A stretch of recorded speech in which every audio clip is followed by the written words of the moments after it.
నమస్తే అండి, నా పేరు వాణి. నేను ఇక్కడ క్యాబేజీతో మంచూరియా చేస్తున్నాను.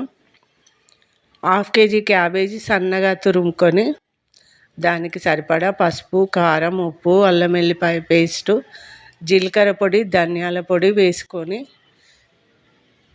వెజిటేబుల్కు ఉప్పు కారం బాగా పట్టేటట్టు బాగా కలుపుకోవాలి.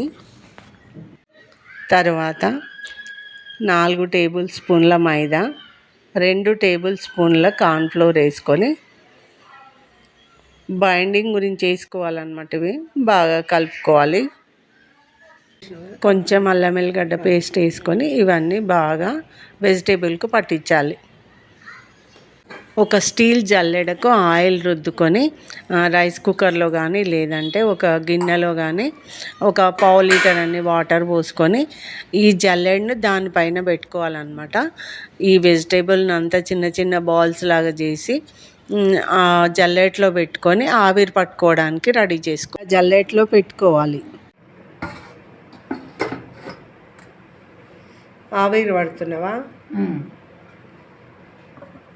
ఆ బాల్స్ అన్నీ ఆవిరి పట్టిన తర్వాత బాగా తడిగా ఉంటాయి అన్నమాట. అవి స్టీమ్ వల్ల ఆరబెట్టుకోవాలి. డైరెక్ట్గా ఆయిల్లో వేయించవద్దు. డీప్ ఫ్రైకి సరిపడా ఆయిల్ పోసుకుంటున్నాను. నేను ఇక్కడ కొంచెమే ఆయిల్ తీసుకొని 4 అట్లా ఫ్రై చేసుకుంటున్నాము. ఎందుకంటే ఆయిల్ రీహీట్ చేసి వాడొద్దు అంటారు కదా, అందుకని ఇక్కడ హై ఫ్లేమ్ పెడితే పైన మాడిపోయి లోపలంతా పచ్చిగా ఉంటాయి. అందుకని ఎప్పుడైనా మీడియం ఫ్లేమ్లో ఫ్రై చేసుకోవాలి.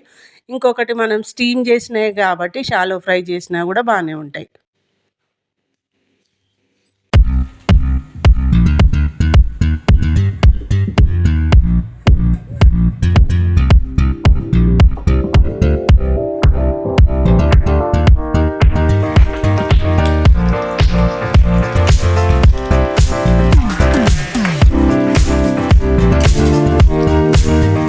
One table spoon tomato sauce, 1 table spoon soybean sauce వేసి బాగా కలుపుకోవాలన్నమాట.